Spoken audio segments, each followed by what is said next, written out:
Hello, my name is Bruce Roque, and this is my Survivor Series story. I'd like to thank Aortic Hope for allowing me this platform. And here we go.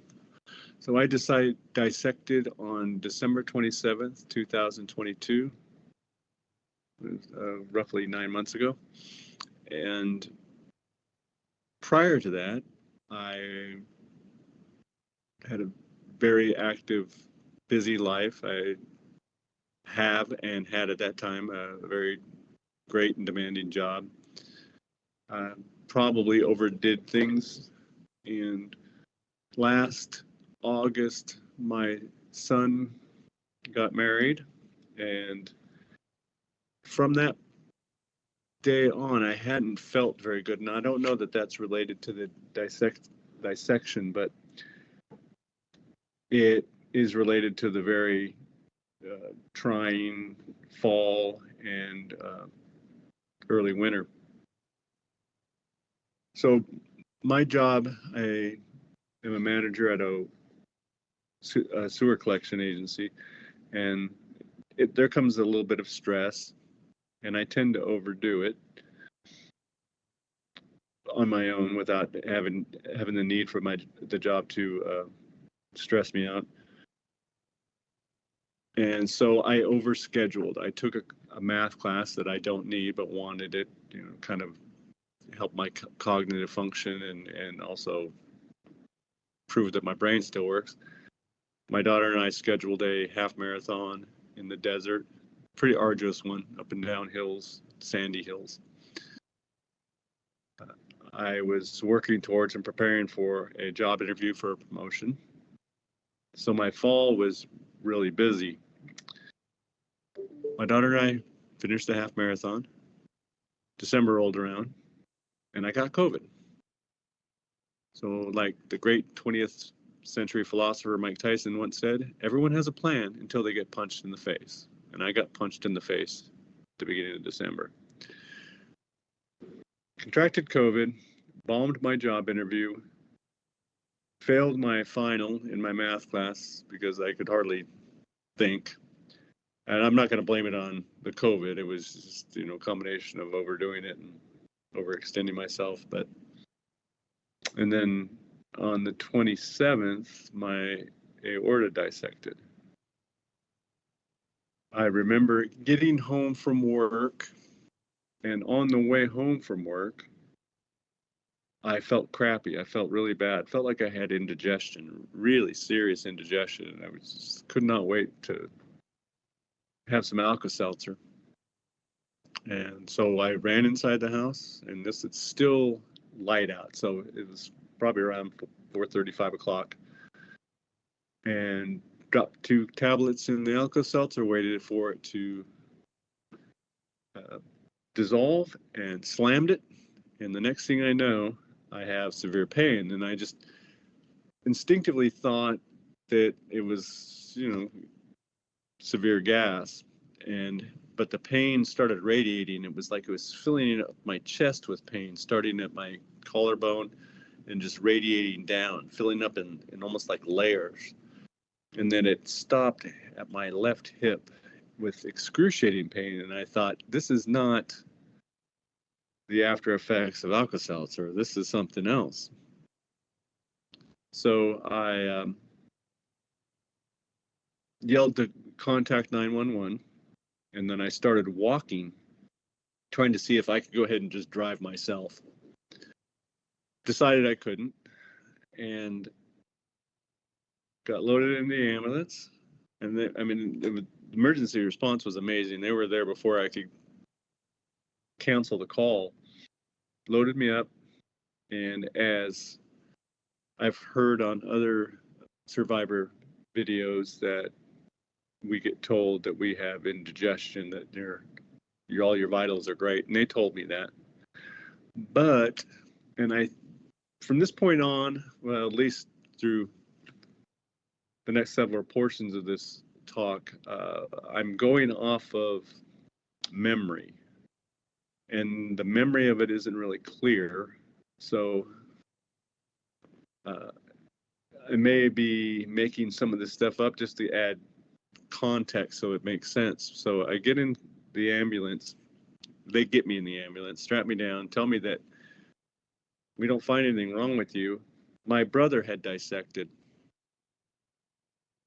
16, 17 years prior to this. He survived, but he was paralyzed.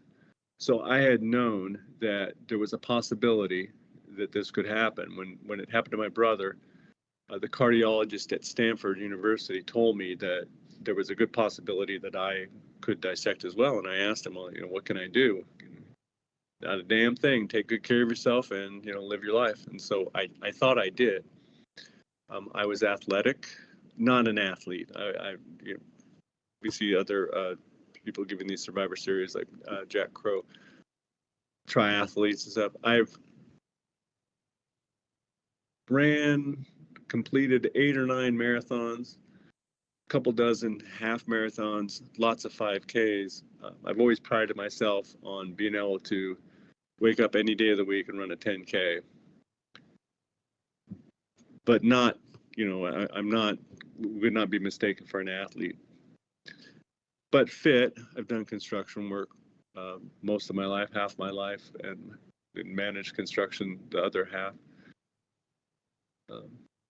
Consider myself fairly fit.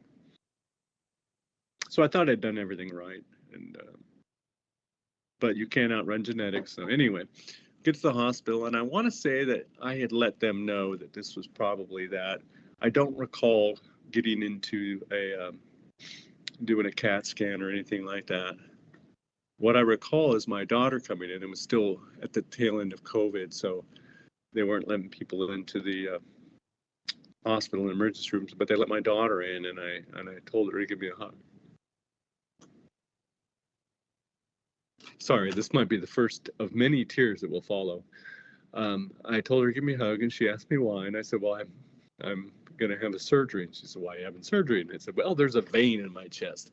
And I guess I was fairly high on either morphine or fentanyl, because I don't remember any of that. And she said it was kind of comical, and the nurse explained to her what was going on, and that I would be taken to Stanford Medical Center. I live in the Sacramento area, and I have a good health care provider, but they didn't have anybody that would do this sort of surgery. So they had to look around the area, and being between Christmas and New Year's, there wasn't too many doctors available. In fact, there were no doctors available, and they checked several different hospitals. So I was to be life flighted to Stanford Medical Center, which is it's a 2-hour drive when traffic's good, about 100 miles away. But it was too foggy. So they loaded me up into an ambulance, and they had to drive me there. I don't remember anything about that at all. I vaguely remember, and again, this is what I talked about with the memory. You kind of, people tell you things, and then it either sparks a memory or invents context for, making that situation plausible. So I do vaguely remember thinking, oh, it would be cool riding in a helicopter. But I didn't get to, and I wouldn't have remembered it anyway. I got to go to Stanford, though, Code 3. That was probably cool. Got there, I think 8 hours or so of surgery, I'm told. And 2 stents, replacement of the heart valve, aortic heart valve, and of course the repair of the dissection. I was brought out of anesthesia twice, because maybe 3 times. Twice they brought me out, and I was very violent, and I tried removing the tubes, the trach tubes, and all the plumbing they had hooked into my arms. Don't recall any of that. What I do recall were these horrific delusional nightmares that I was experiencing. Those I can remember like it happened yesterday. Everything else was just a weird fog. I do remember, so this happened, the dissection on the 27th, surgery on the early part of the 28th, and then the next thing I remember was New Year's Day, I think.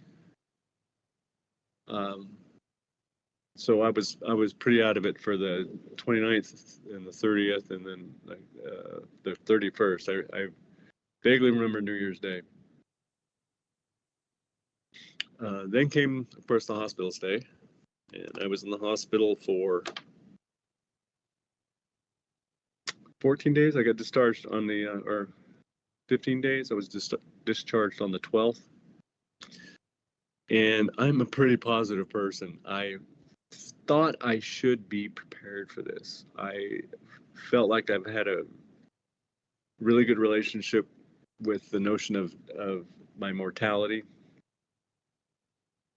I get along pretty well. I'm an excellent patient. I still think I'm an excellent patient, but I was not prepared. You're never prepared for this sort of trauma. I couldn't sleep most of the time.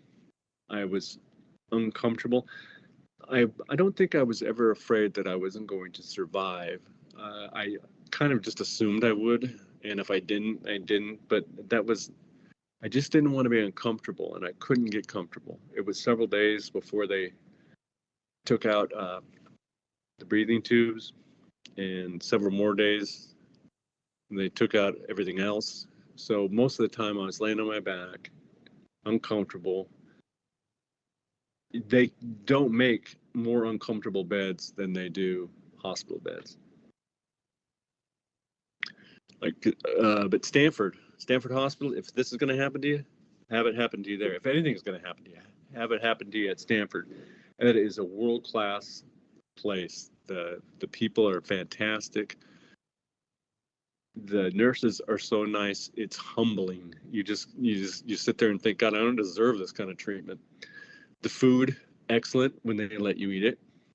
I would say that the liquids are excellent, but they wouldn't let me drink because of the damage that I had done to my trachea trying to remove it. Apparently, I was fairly violent. I got into a fight with my son and the nurse when I refused to not try to remove all the things that were attached to me. So the injury I remember most that hurt more than cutting up my chest, healing, was the ankle I damaged when I was kicking my son. I accidentally kicked the rail of the bed, and that caused me probably a month's worth of pain, whereas my chest healed without pain. But I digress. So the hospital stay was hell. Like I said, I'm really positive. I can usually handle most anything, and I often have said, to many people's annoyance, it's going to be okay. This too shall pass. Everything's going to be fine. There was nothing about that stay that was fine. Couldn't sleep, couldn't drink water. Like I said, the food was great. People were great, but I could find no joy. The TV was on, and I hated it. I could watch portions of shows. The best part about it was watching the rainfall. We were having some of the worst storms, I don't know, this century, at least last few years. It was just constant raining. So the news had nothing but stories about flooding and stuff. And I was sitting in this perfect climate, watching the rainfall, and I didn't have anything to worry about other than living. And that was out of my control, so I really didn't have anything to worry about. But I couldn't sleep because of the bed. They have you at a 45 the whole time, so you can't get comfortable. And I think I was afraid to go to sleep. And so I was left just sit there in my own head. Like I said, I couldn't watch TV. I could have this nature channel on, which was a closed circuit cameras on really interesting places around the globe. They had the Antarctic I could watch, or I think it was the tip of Chile. I could watch the penguins. In Iceland, I could see the glaciers. In Homer, Alaska, I could see the fishing boats. I found, and the manatees in Florida were my favorite, but I would watch that for hours hours, because I couldn't sleep. If I did fall asleep, I'd be woken by the squeal of a gull or the squawk of a penguin, or needles going into my arm from the nurses taking my blood every 4 hours. And when I was awake and when I was conscious, I was just stuck in my own head, and I didn't know anything about post-traumatic stress disorder. I mean, I knew people had it, but I didn't know anything about it. And so sitting there in my own head, there was I'll back up a second. Right before this all happened, I discovered a poet named David White, and he wrote a book called Constellations, and I happened to have an audio version of it, so I sat and listened to it. And he talked about how death isn't necessarily the end of your relationship with someone. And so my father, back in 1988, died of an aneurysm, which probably, if he'd have died in 2008 or 2018 or this year, they would have diagnosed that he had a dissected aorta. But he felt bad and he went back to bed and he died. My brother had his dissected aorta in 2004, but he survived. He was paralyzed for the last 12 years of his life, which at times was, he hated and wished he hadn't survived. But both had passed, and listening to Mr. White's poems, I started ruminating and reminiscing, and I developed a greater appreciation and understanding of both my brother and my father.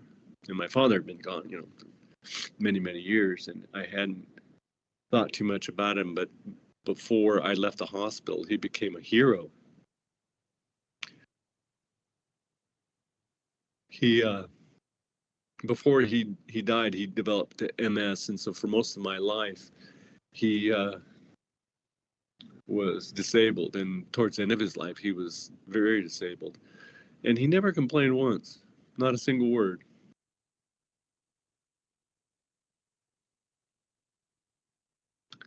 And I'm laying there in the hospital whining about not being able to have a cold glass of water. Which, actually, if you've ever had thickened water, you know what I'm talking about. It has a consistency of cow snot without the flavor. My brother bitched a lot about being paralyzed, but goddamn, I would bitch a lot too about being paralyzed. In fact, I don't know how he did it. I don't know how he put up with what his life became, and I was so thankful. That kind of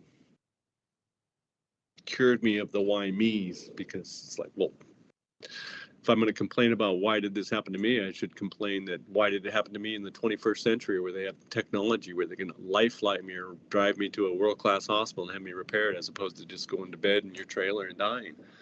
So, I mean, I had nothing but blessings to count. Unfortunately, couldn't appreciate a single one of those because I was in this hospital. Let me move on because this is getting really down. Finally, the people that do the measuring my health of my trachea came in and gave me the thumbs up. You can drink water, you can go home. First thing I wanted to do was go to Starbucks and get a tall iced tea. And I think that was the first thing I had done. And it was really disappointing.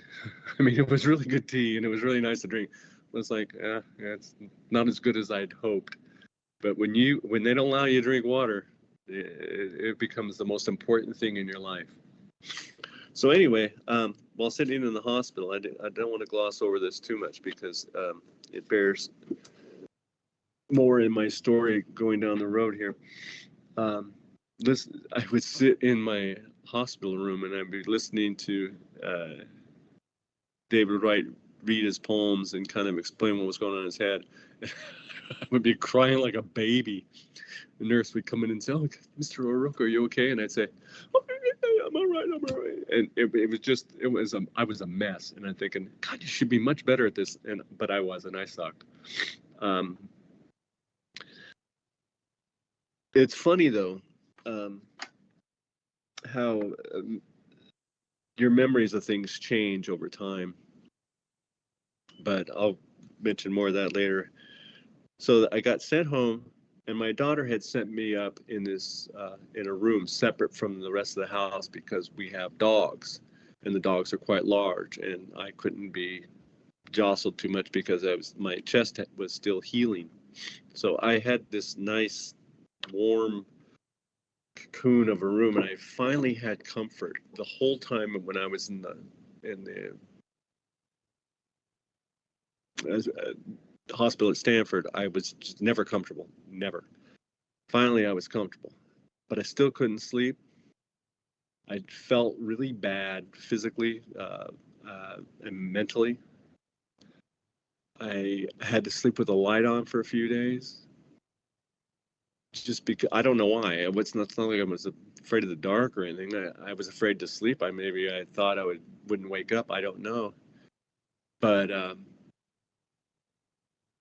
I kept having these spasms, and so I think someone here on the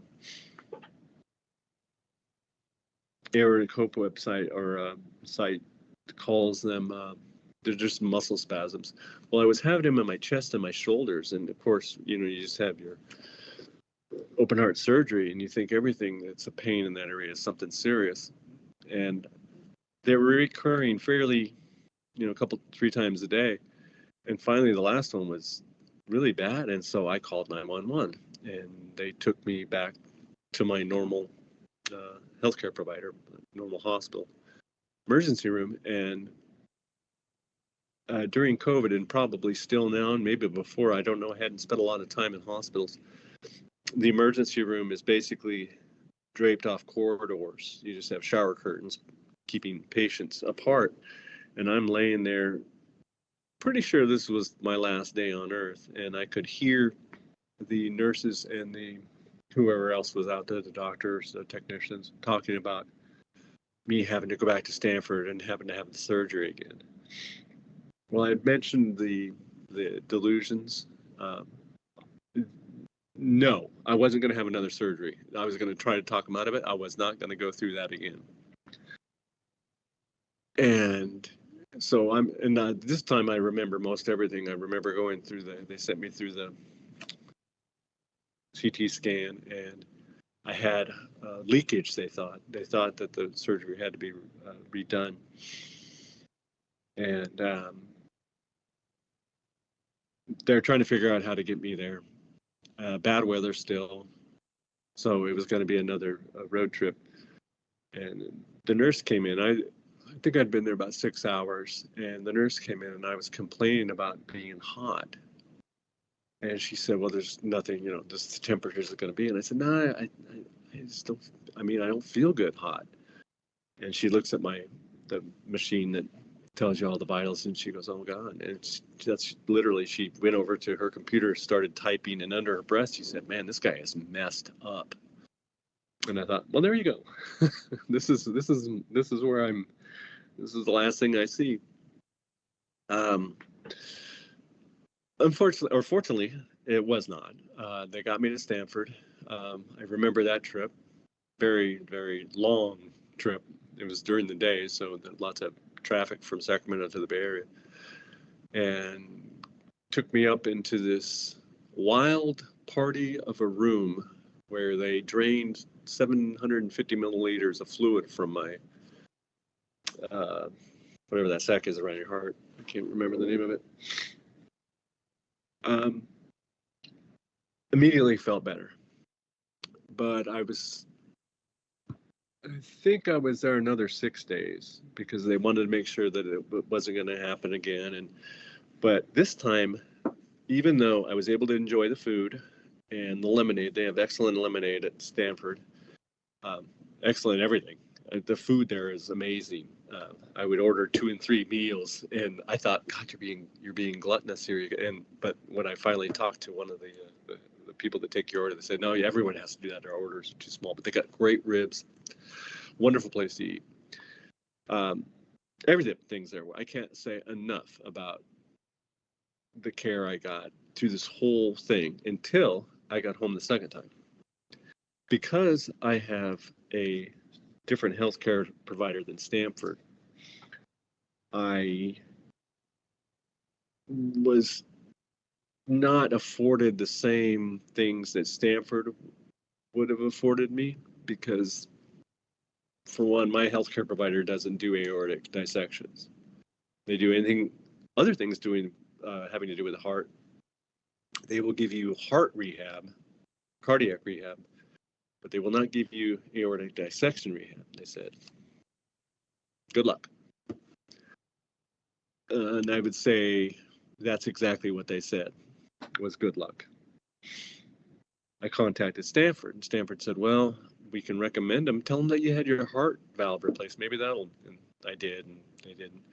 So Stanford, me not being their patient anymore, gave me as much advice as they could. So I was left basically to figure this out on my own, which is, of course, as anyone that's gone through this knows, it's very frustrating. You know what you could do. I don't know that I can, can I jog? Can I lift weights? How do I get my strength back? Because when I was at Stanford, I hate to digress like this, but I finally got to get up and walk into the bathroom on my own power. And I took a moment and looked at myself in the mirror. Now, before I went in, I think I was 190 plus pounds, decent shape for a person my age. So had just finished a half marathon, so I was fairly fit. I looked like I was 95 years old. I looked emaciated. I didn't recognize that person. It was shocking. It was humbling. It was kind of a wake-up call, because you have this image of who you are as a person, and everything I thought I was as a person was taken from me when I was at Stanford. I was no longer physically capable of anything, really, and mentally I was a mess. So now I'm back at home 18 days later, trying to sort all this out and figure out how to move on with my life. And all I could do was take one foot and put it in front of the other. It told me to walk, and so I did. I would get up before daylight, and I would walk. I would walk 3 or 4 times a day. I think at one point I walked 4 or 5 miles. There was a stretch where I was averaging between 3 and 5 miles a day. Now it would take me a few hours. I could only walk 1,000 feet at a time, and then I had a rest. I would be able to rest for 3 or 4 minutes, and then I could carry on and to walk even a mile at that rate was taking forever. I remember texting my oldest son, who's a pretty avid runner. He runs 7-8 minute miles in half and full marathons. I was walking 30-minute miles at probably 2 months into walking. I think I got a 20-minute mile. I remember texting him just elated that how far we had fallen. But I was out and I was on my feet for all that time, which if I would have done that when I was actually training and running, God, I could have qualified for Boston. I'd put in so much work, but I didn't know what else to do. I had to do something, and that's what I knew was approved, and that's what I could do. I had to, at first, just walk, 50, 60 feet, rest 50, 60 feet. And I finally started using a cane because I was having a lot of pain in my left hip. And so I would walk up and down the streets of my neighborhood with a cane, bundled up like it was 50 below zero because I could not tolerate any cold. And it was a fairly cold winter, even by California standards anyway. It was a fairly cold winter. So I didn't want to shave because it made me look even gaunter not having a facial hair. And so I just had this image of myself walking up and down the streets, this old man with a cane, where 2 months earlier my daughter and I were running up and down hills in the desert. At one point, and I think at this point I'm able to laugh at myself a little better. I'm walking along thinking, not that this was going to happen, but it could have happened. An 8-year-old kid could come up and roll me, and there wouldn't be a damn thing I could do about it. Of course, it's not. I've never felt so vulnerable in my life, never. And my heart goes out to people that have to put up with that kind of vulnerability. It was very humbling to me. But as time passed, I managed, and I think it was the beginning of March, I want to say, where I finally was able to walk more than 1,000 feet without stopping and resting. And after that, it started. The speed didn't pick up, but my ability to walk for a distance did. And took up swimming. I couldn't get enough cardio from just walking, so I took up swimming, and I was bad at that. I couldn't even make it across the pool. I started out doing half laps in a exercise pool, and then I remember being able to cross I think it's 25 yard pool without stopping. That was a huge accomplishment. And I treated it the same way I did walking. I did it every chance I got, and I would do it twice a day if I had the chance. Continued walking. And between March and July was probably the darkest period of my life that I can remember, anyway. And my memory of the previous 4 months wasn't great. People were telling me things that happened at the hospital that I had no recollection of, and I was having trouble with my memory from day to day as well. And as people talk about in aortic hope, pump brain, and I had it. Probably, I don't know as bad as anyone, but I had it. I still have it. I contacted Stanford. A lot of I noticed people that do this series, they have a lot more knowledge about the procedures that they went through than I did, but I didn't want to ask questions. I didn't even want to think about it. When I thought about being in the hospital and coming home from the hospital and going back to the hospital, I couldn't think in terms, I couldn't remember in terms of like a typical narrative. I was in this room and then I got fed and then, went for a walk. I could only remember in feelings, and most of those feelings were bad. I felt guilty for surviving. I felt guilty for putting my loved ones through all this. I felt embarrassed for going through the psychotic dreams, and I felt like one of the nights was hallucinating. Early on, right in the first couple of days after coming to, I remember hallucinating that Stanford's halls in my room was full of dust bunnies, and I knew it was a hallucination because this is like a world-class hospital, but everywhere I looked, there's these floating dust bunnies. That is the one delusion I kind of enjoyed. Aside from that, everything was bad.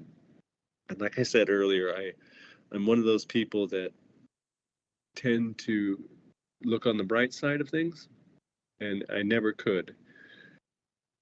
There's an old saying, it's a mighty ill wind that doesn't blow someone some good. I mean, aside from your loved one dying, I believe that was true. When you have a loved one die, there's no good comes from that. But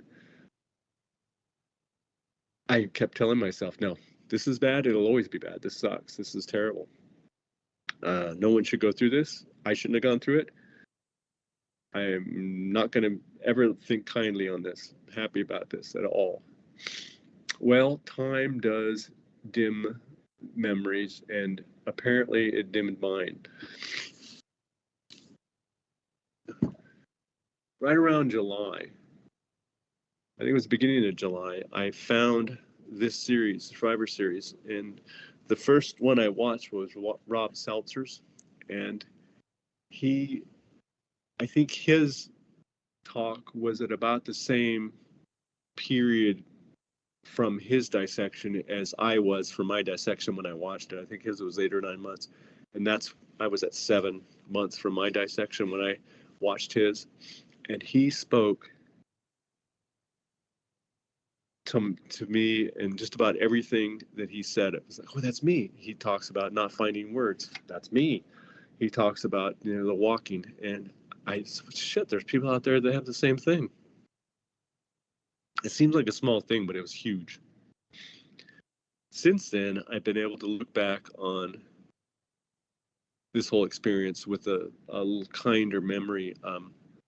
One of David White's poems talks about relationships. I think I mentioned it with my father and my brother. Well, the PTSD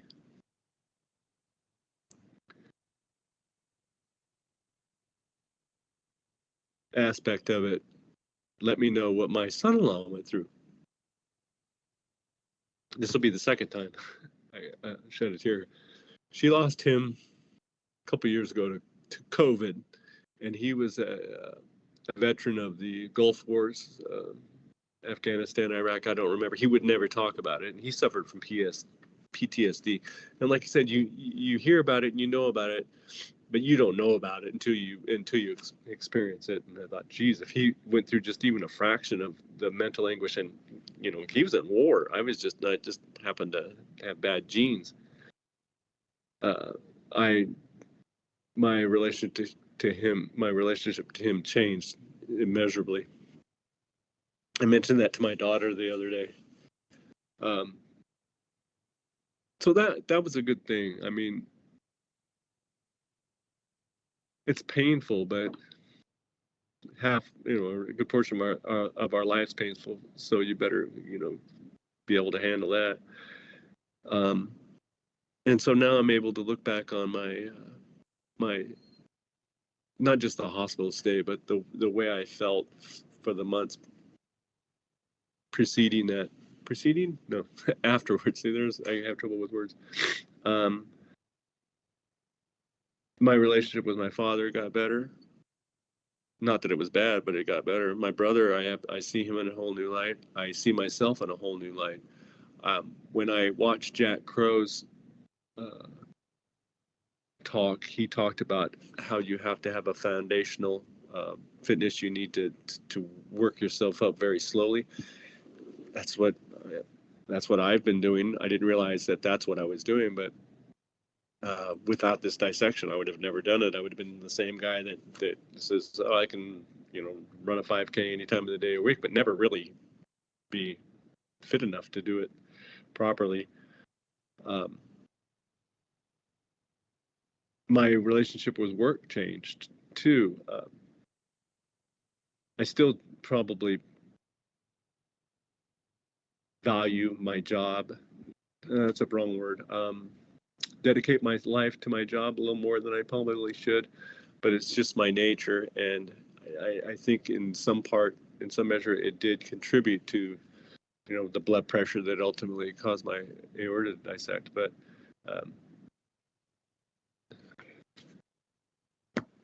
crying part number 3. When I could walk, I went out to the mailbox, and I brought in a couple packages, a freakishly large envelope, and a freakishly heavy box. And I'm walking across the street, and I'm wondering, what the hell is this? And I could see where it's from. It was from where I work. And I get into the house and I open up the envelope, and it's these homemade cards with at least 100 signatures. And then the box is full of books, math books, because I was studying math at one time. All kinds of reading stuff, because I love to read. And I hadn't been able to read, I don't think, from the time my aorta dissected until probably March or April. Couldn't physically do it. Didn't have the concentration. Didn't have the desire, and I cried like a baby.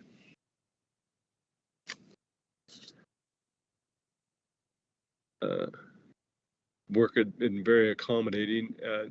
They actually allowed me to change location, so I didn't have so far to drive to work. I was supposed to be off from 3 months to a year, but I was off for less than 3 months, I want to say. So they've been wonderful, and my friends have been great. So, I mean, if my aorta hadn't dissected, I wouldn't have experienced that. Here's an odd thing, and then I think I'll do my best to wrap it up. So, post surgery, I was still in the ICU. I don't have any recollection, of course. My son was there, and he's 27 at that time. He was 27, just turned 28, and he's a Pink Floyd fan, and he played for me the entire Wall album, and I haven't listened to the Pink Floyd's Wall album probably since it was still being played on the radio. And he said that I lip synced or sang the entire album from cover to cover, or track one to track whatever there is on that album, perfectly. And I thought, wow, that's pretty impressive. I haven't heard that album in years. Well, I couldn't listen to any kind of music. I think on my truck radio, I think I played classical. I couldn't hear lyrics. Everything seemed to trigger me. So I finally, sometime I think in June, had enough strength to listen to that album. And there were songs on there I don't remember. If you could hold a gun to my head, I would be able to sing the lyrics to those. But for whatever reason, in that ICU or recovery room, the part of my brain that blocked important things like the lyrics to the Wall was destroyed during the 3 hours and 18 minutes that I was on the heart-lung machine. So, winding it all up, my advice to anyone that goes through this, of course, my first piece of advice you already know, because if you see this video, you're at Aortic Hope, and any one of these organizations, John Ritter Foundation, Aortic Hope, Aortic Warriors, Aortic Athletes I think it's on Facebook. They're a must. Since I watched that first Rob Seltzer video, my life is completely changed. I have hope. I have fond memories of being, I didn't remember it, but I had a Shake Shack shake for the first time while I was at Stanford, and it was delicious. I can remember the food that I had there, and that was delicious. I start fondly remembering the Nature Channel that I watched. I can actually read and listen to David White's poetry again.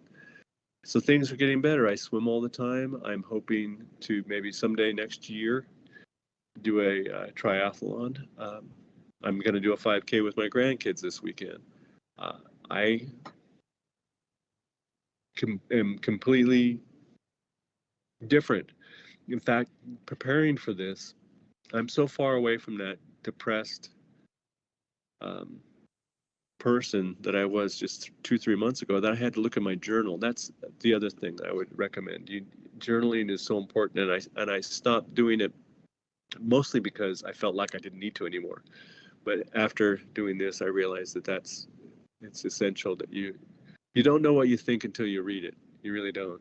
And a lot of what I went through was,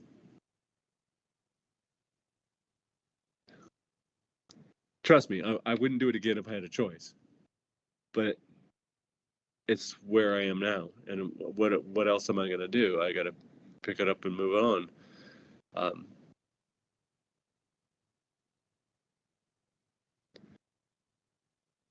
So find a support, find a confidant,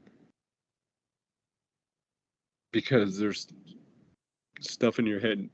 I mean, there's based on what I see here, because I don't know anybody else other than my brother and my father that had this happen to them. Both of them are gone, and my brother, by the time he and I would talk about it, he had complications due to his paralysis. He was paralyzed from the waist down, and that's his whole medical story was paralysis. It was no longer dissected aorta, and I kind of use that as solace, knowing that he didn't have any more complications. There's a lot of people that we see in these videos that have multiple trips back to the hospital.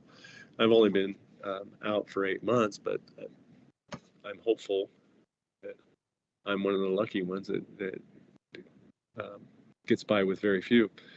But support group is number one. Find something that gives you, I don't know if fitness is the right word, because we all have our levels of what we want, what we consider fitness. But for me, being a very active and physical person before this happened, I can't let my entire past slip away. I know I'm a new person, but that's the part that has helped me stay sane. And eventually, like I said, I was 3 hours and 18 minutes, which I guess is, from the woman at Stanford said, ooh, anything over 3 hours is a lot. So I'm assuming that, but I've come to terms with that. During the depth of this, I told someone I thought I was weird now. And they said, well, you're always weird. That's one of your better traits. So, but it was a different kind of weird. I couldn't speak. I couldn't have conversations with people. And I still, and this may not be a good indication, but because I'm very nervous, but I couldn't have a regular conversation with somebody. I just would get frustrated because I couldn't express what was on my mind, and I felt awkward, and I felt like I was weird. Well, and that passed. Like, I had to look at my journals to find out how deep and dark of a place I really went, because I'm so far away from that person now that it's remarkable. So I'd like to thank Aortic Hope for allowing me to do this. Very cathartic. I'd like to thank Rob Seltzer and all the other Jack Crow and all the other people. I can't remember all the names of the people that whose videos I watched, and it have helped me. It really makes a big difference, and I hope that I can do the same. So thank you.